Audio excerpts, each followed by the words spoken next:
तो नमस्कार। तो आज अपना जो टॉपिक है वो भारतीय संविधान की प्रस्ताव। आज का अपना टॉपिक रहेगा भारतीय संविधान की प्रस्तावना, या इसे उद्देशिका भी कहते हैं,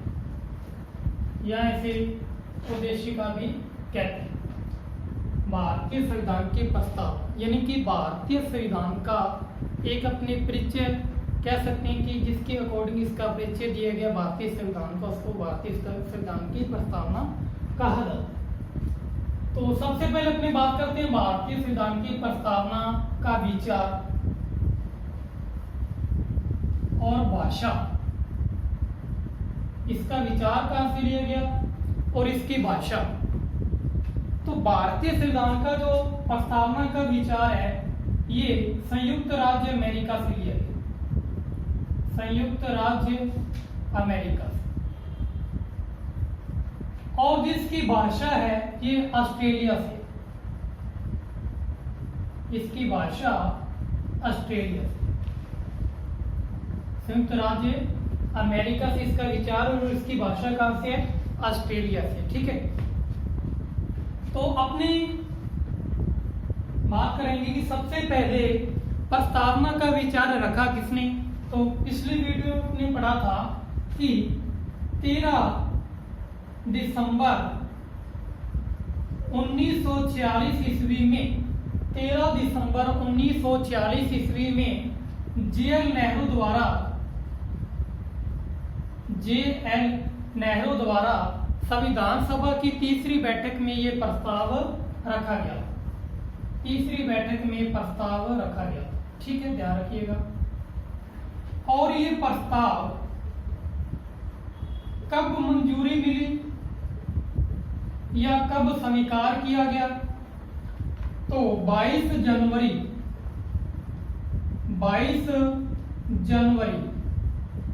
1947 को ये स्वीकार किया गया था। 22 जनवरी 1947 को ये स्वीकार किया गया था। अगर प्रश्न पूछा जाए कि अंतिम रूप से संविधान सभा ने इसको कब स्वीकार किया, शब्द क्या आएगा, अंतिम रूप से। अंतिम रूप से संविधान सभा ने इसको कब स्वीकार किया, अंतिम रूप से। तो 17 अक्टूबर 1948 ईस्वी को, 17 अक्टूबर 1948 ईस्वी को संविधान सभा ने इसको अंतिम रूप से स्वीकार किया था। 17 अक्टूबर 1948 को। अगर बिल्कुल बेसिक क्वेश्चन पूछा जाए कि ये प्रस्ताव रखा कब, तो 13 दिसंबर 1946 को रखा, और इसको संविधान सभा ने जो मंजूरी दी थी वो 22 जनवरी 1947 को दी थी। अगर शब्द आ जाए अंतिम रूप से मंजूरी कब दी, तो ध्यान में रखना है 17 अक्टूबर 1948 ईस्वी को इसको मंजूरी दी गई थी भारतीय संविधान की प्रस्तावना को। और इसका विचार कहां से, अमेरिका से, भाषा कहां से, ऑस्ट्रेलिया से। और इसका प्रस्ताव रखा किसने था, तो जे.एल. नेहरू ने इसका प्रस्ताव रखा था। क्लियर इतनी बातें। अब नेक्स्ट अपनी इसकी कुछ संज्ञाएं पढ़ेंगे कि इसको अलग अलग विद्वानों ने, राजनीतिक विद्वानों ने इसको कुछ संज्ञाएं दी हैं। ठीक है, उनके बारे में पढ़ेंगे। सबसे पहले बात करते हैं संविधान निर्माताओं, संविधान निर्माताओं। संविधान निर्माताओं ने इसको जो संज्ञा दी है वो भारतीय संविधान की कुंजी कहा है, भारतीय संविधान की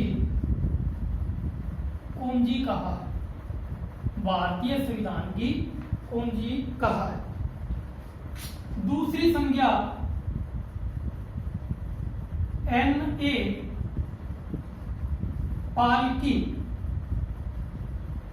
पालकीवाल ने की। दूसरी संज्ञा N.K. पालकीवाल, इसने इसको भारतीय संविधान की भारतीय भारतीय संविधान का परिचय पत्र का है। भारतीय संविधान का परिचय पत्र कहा है। भारतीय संविधान का परिचय पत्र कहा है किसने? M.A. पालकीवाल। उसके बाद में न्यायमूर्ति M.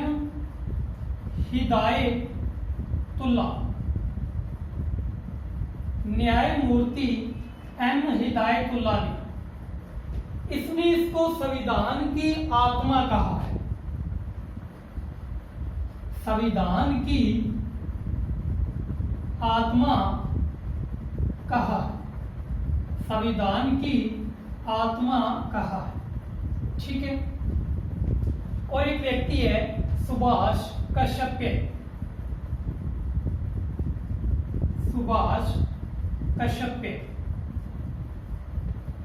इन्होंने इसको एक संज्ञा दी है कि अगर भारतीय संविधान सशरीर है तो प्रस्तावना उसकी आत्मा। भारतीय संविधान सशरीर है तो प्रस्तावना उसकी आत्मा है। प्रस्तावना उसकी आत्मा है। ये संज्ञा सुभाष कश्यप ने दी। तो इतने कथन अपने को याद रखने, इतनी संज्ञा जो सबसे वेरी मोस्ट इंपोर्टेंट है वो संविधान निर्माताओं ने इसको कहा के तो संविधान की कुंजी कहा है। और M.A. पालकीवाल ने कहा कि संविधान का परिचय पत्र है। संविधान का परिचय पत्र है। और न्यायमूर्ति M. हिदायतुल्ला ने संविधान की आत्मा कहा है। और सुभाष कश्यप ने भारतीय संविधान सशरीर है तो प्रस्तावना उसकी आत्मा है। प्रस्तावना उसकी आत्मा है। ये इसके बारे में कुछ संज्ञा थी, यहां से भी क्वेश्चन बन जाता है। ठीक है। अब जो नेक्स्ट अपना जो प्रस्तावना में चर्चा करेंगे, क्या प्रस्तावना संविधान का अभिन्न अंग है या प्रस्तावना संविधान का भाग है या प्रस्तावना में संशोधन किया जा सकता है। सबसे पहले अपने इनके बारे में पढ़ें। ठीक है। फिर अपने प्रस्तावना को डिटेल से खोलेंगे, इसमें कौन कौन से शब्द हैं। तो सबसे पहले अपना जो क्वेश्चन है, क्या प्रस्तावना संविधान का भाग या अंग है। ठीक है। प्रस्तावना संविधान का भाग या अंग है। ठीक है। ये अपना क्वेश्चन है। और दूसरा अपना क्वेश्चन है, क्या इसमें संशोधन कर सकते हैं या नहीं कर सकते। ठीक है। तो अपने सबसे पहले बात करेंगे, सबसे पहले तो एक वाद हुआ था इन री बेरुवारी वाद। इन री बेरुवारी वाद ये 1960 में हुआ था, ध्यान रखिएगा 1960। इसमें जो भारतीय संविधान की प्रस्तावना है इसको संविधान का भाग नहीं माना। संविधान का भाग नहीं माना।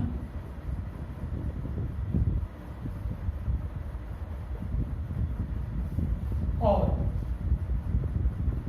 दूसरी बात क्या बोलेगी कि प्रस्तावना में संशोधन नहीं कर सकते। प्रस्तावना में संशोधन नहीं कर सकते। प्रस्तावना में संशोधन नहीं कर सकते। नहीं कर सकते। ठीक है। ये दोनों बातें विशेष ध्यान में रखनी है कि प्रस्तावना को संविधान का भाग नहीं माना गया और इसमें संशोधन नहीं कर सकते।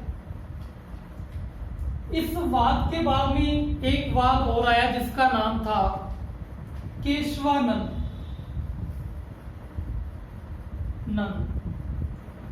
केरल भारती राज्यवाद। ये वर्ष 1973 में आया था, वर्ष 1973 में। इनका कर्म भी आपको ध्यान में रखना है। पिछली बार आरएस में इन वाद के कर्म का ही क्वेश्चन आया था, ठीक है। केशवानंद केरल भारतीय राज्यवाद, इसमें क्या बदलाव आए, इस निर्णय को पलटा गया और क्या निर्णय दिया गया कि प्रस्तावना संविधान का अभिन्न अंग है,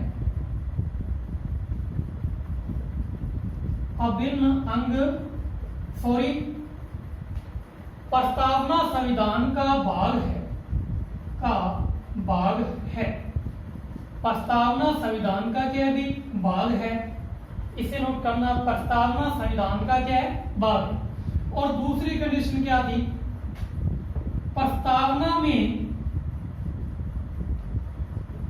संशोधन कर सकते हैं,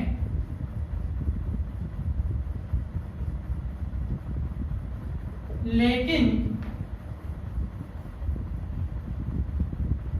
मूल ढांचे में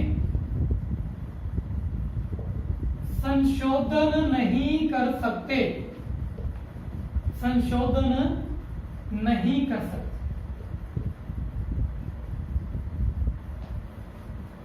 क्या निर्णय लिया गया कि जो प्रस्तावना है वो संविधान का भाग है और प्रस्तावना में संशोधन कर सकते और मूल ढांचे में संशोधन नहीं कर सकते।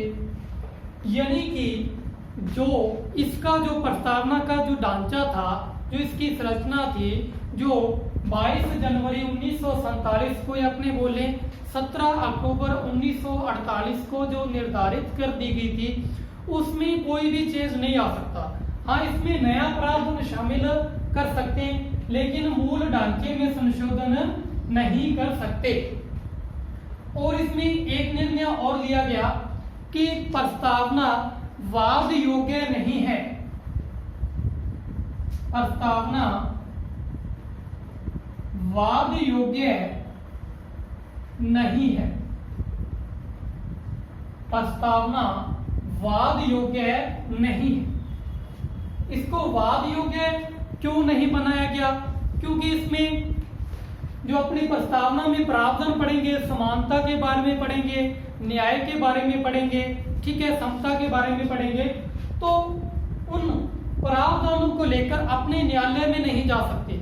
जैसे अगर अपनी बात करेंगे न्याय की, तो राजनीतिक न्याय, आर्थिक न्याय और सामाजिक न्याय, ठीक है, तो अपने इसको न्यायालय में चुनौती नहीं दे सकते, तो ये प्रस्तावना वाद योग्य नहीं है। ये 3 बदलाव आए केशवानंद केरल भारतीय राज्यवाद के तहत, ठीक है। क्या बोला गया इसमें भाग माना गया संविधान का प्रस्तावना को, और संशोधन मूल ढांचे में नहीं कर सकते, और ये वाद योग्य नहीं। अब एक वाद और आया जिसका नाम था SR बम्बई वाद। ये वर्ष 1993 में आया, वर्ष 1993। अब इसमें क्या निर्णय लिया गया? इसमें प्रस्तावना को संविधान का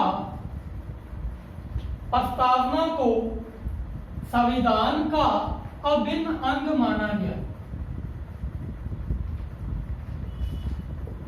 प्रस्तावना को संविधान का अभिन्न अंग माना गया। किस वाद के तहत? SR बम्बई वाद के तहत प्रस्तावना को संविधान का अभिन्न अंग माना गया। अगर अपनी बात करें भाग कौन से में माना गया था, तो केशवानंद में, और भाग नहीं माना गया था वो इनरी बेरुवाद 1960 के तहत, ठीक है। तो ये इसमें अपना जो क्वेश्चन था, क्या प्रस्तावना संविधान का अंग या भाग है? क्या इसमें संशोधन हो सकता है? तो अपना आंसर है कि ये प्रस्तावना जो संविधान का अभिन्न अंग है और इसमें संशोधन कर सकते हैं, लेकिन इसके मूल ढांचे में संशोधन नहीं कर सकते। ठीक है, अब अपने नेक्स्ट पढ़ेंगे। नेक्स्ट अपने देखेंगे कि जो अपनी प्रस्तावना है इसमें कितनी बार संशोधन, प्रस्तावना में आज तक यानी कि वर्तमान में कितनी बार संशोधन हुआ है।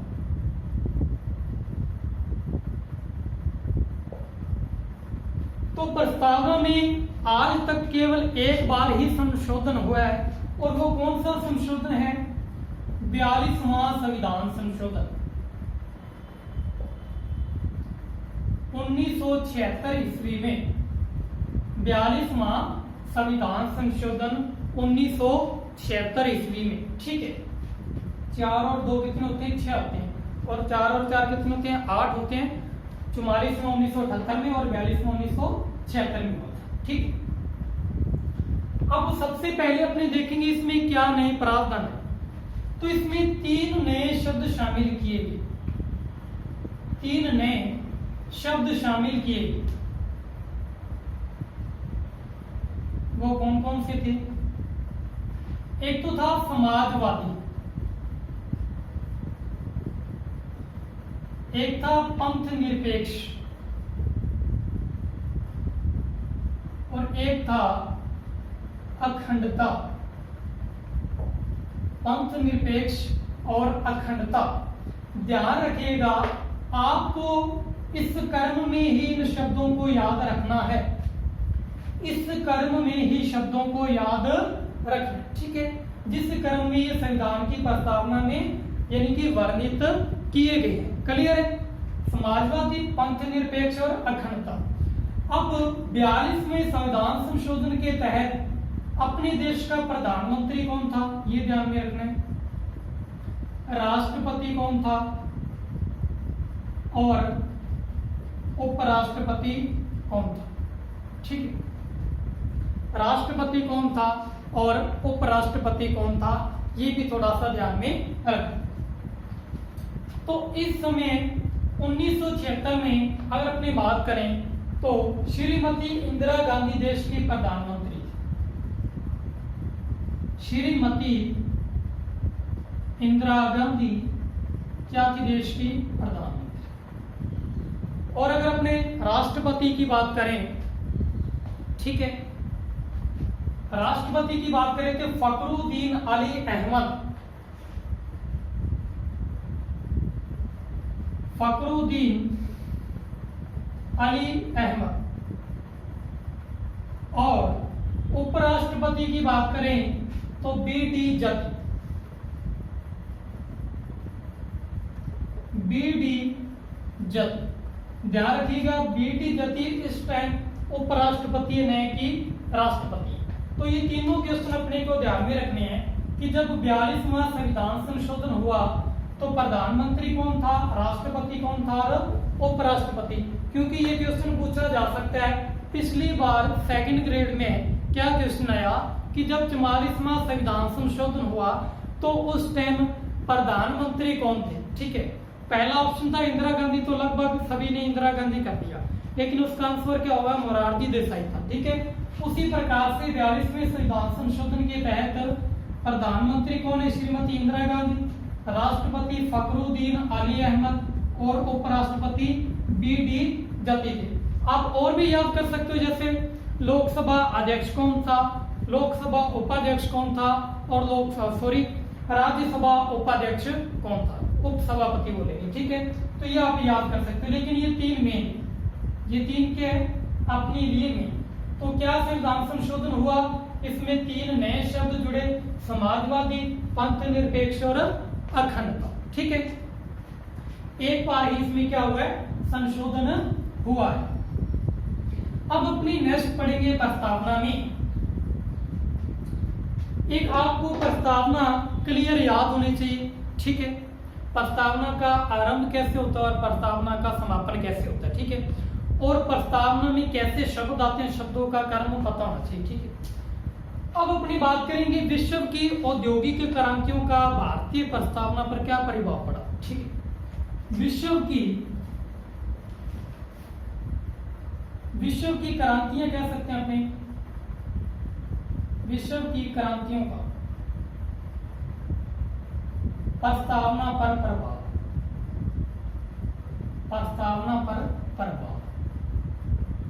यह आपने कह सकते हैं कि विश्व के जो संविधान है उनका प्रस्तावना पर क्या प्रभाव पड़ा और किस किस का प्रभाव पड़ा। ये क्वेश्चन पिछली बार पूछा गया था और ऑप्शन में चीन की जनवादी क्रांति दे रखी थी जिसका भारतीय प्रस्तावना पर कोई भी प्रभाव नहीं पड़ा। तो अमेरिका की क्रांति,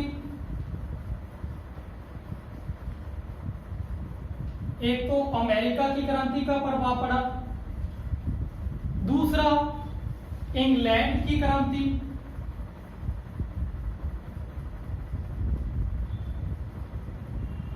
इंग्लैंड की क्रांति, नंबर 3 रूसी क्रांति, नंबर 4 फ्रांसीसी क्रांति,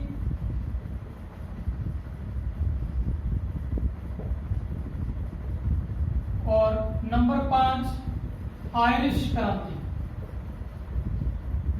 आयरिश यानी कि आयरलैंड या एशिया, इसका नाम एशिया भी है या आयरिश या आयरलैंड जो देश है इसका आयरलैंड। ठीक है, तो इनका प्रभाव भारतीय संविधान की प्रस्तावना पर पड़ा। ऑप्शन में आपको चीन की जनवादी क्रांति मिलेगा। आप नोट में लिख सकते हो कि चीन की जनवादी क्रांति का भारतीय संविधान की प्रस्तावना पर कोई भी प्रभाव नहीं पड़ा, चीन का। ठीक है, ये आपको ऑप्शन में मिलेगा। क्वेश्चन क्या आएगा, भारतीय संविधान की प्रस्तावना पे किस क्रांति का प्रभाव नहीं पड़ा, तो ऑप्शन में होगा चीन की जनवादी क्रांति का प्रभाव नहीं पड़ा। दोबारा फिर देख लीजिए, अमेरिका की क्रांति का, इंग्लैंड, रूसी, फ्रांसीसी और आयरिश की क्रांति का भारतीय संविधान की प्रस्तावना पर प्रभाव पड़ा। ठीक है, अब अपने प्रस्तावना को खोलेंगे, इसमें पढ़ेंगे कि इसमें कौन कौन से शब्दों का और कैसे कैसे इसमें वर्णन दिया हुआ है। तो प्रस्तावना का जो आरंभ है यही से क्वेश्चन बन जाता है, पहले स्टार्टिंग से। ठीक है, तो इसका जो स्टार्टिंग है वो होता है हम भारत के लोग, हम भारत के लोग। मैंने आपको बता रखा है कि भारतीय संविधान की जो प्रस्तावना की भाषा वो ऑस्ट्रेलिया से और विचार अमेरिका से, ये दोनों क्वेश्चन ध्यान में रखना। अब हम भारत के लोग, ये पहला ही शब्द कहां से लिया गया, हम भारत के लोग। तो ध्यान रखिएगा कि जो अपना संयुक्त राष्ट्र है, संयुक्त राष्ट्र, उसका जो चार्टर है उसका प्रारंभ होता है हम राष्ट्र के लोग। तो ये शब्द यूएनओ से लिया गया, ध्यान रखिएगा।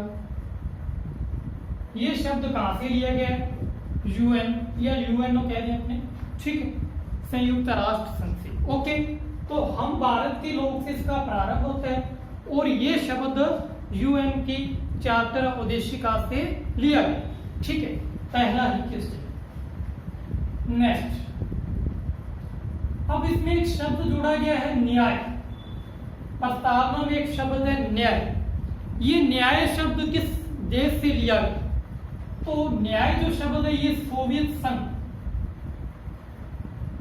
ये अपने पूर्व सोवियत संघ या अपने वर्तमान में कह सकते हैं रूस। न्याय शब्द है ये रूस से लिया गया।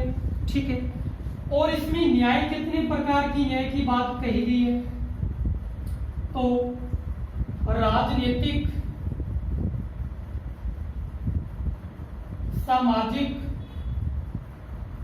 और आर्थिक।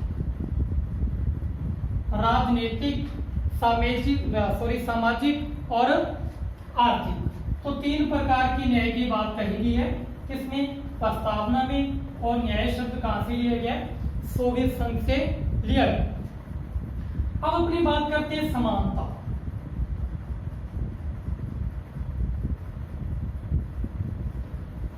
ठीक है, फिर अपनी बात करेंगे स्वतंत्रता, समानता। तो भारतीय संविधान में जो समानता या समता शब्द मिलेगा, क्या शब्द मिल सकता है? समता। अब ये समता शब्द या समता अपने को कितनी प्रकार की दी है? तो प्रतिष्ठा और अवसर की समता, प्रतिष्ठा और अवसर की समता, प्रतिष्ठा और अवसर की समता। ठीक है, अगर भारतीय संविधान में समता की बात हो तो प्रतिष्ठा और अवसर की समता दी गई। नेक्स्ट अपनी बात करेंगे स्वतंत्रता की।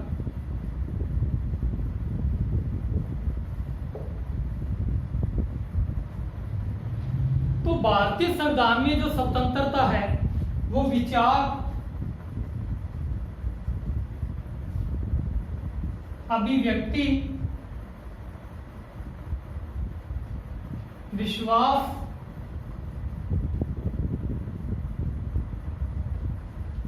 धर्म और उपासना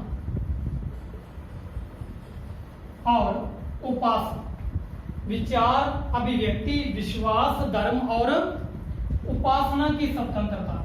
आप सोच रहे हो कि सर क्या बेसिक चीजें करवा रहे हो? आप बिल्कुल बेसिक करवा रहे हो, ये तो हम रोजाना पढ़ते हैं 9वीं या 10वीं की बुक के पीछे, है ना। प्रस्तावना, उद्देशिका शब्द। ध्यान रखना, प्रस्तावना वही है, इसमें अब कोई भी चेंज नहीं है। क्वेश्चन तो यहीं से बनना है। अभी फर्स्ट ग्रेड में पूछा गया है कि भारतीय संविधान की प्रस्तावना में किस स्वतंत्रता का उल्लेख नहीं है, किस स्वतंत्रता का उल्लेख नहीं है। तो ऑप्शन में विचार दे रखा था, अभिव्यक्ति दे रखा था और उपासना, ये तीन तो ऑप्शन में थे। और चौथा ऑप्शन क्या था? नैतिकता। चौथा ऑप्शन उन्होंने क्या शामिल किया? नैतिकता। ठीक है, तो अपने को ध्यान में रखना है कि नैतिकता का कोई भी स्वतंत्रता का वर्णन नहीं है। ठीक है, कौन सी स्वतंत्रताओं का वर्णन है? विचार, अभिव्यक्ति, विश्वास, धर्म और उपासना की स्वतंत्रता का वर्णन है। और इनका भी आपको कर्म याद रखना है, इनका भी आपको क्या याद रखना है? कर्म। विचार, अभिव्यक्ति, विश्वास, धर्म और उपासना की स्वतंत्रता। ठीक है, इनका तीनों का कर्म ध्यान में रखना। नेक्स्ट अपनी बात करते हैं इसमें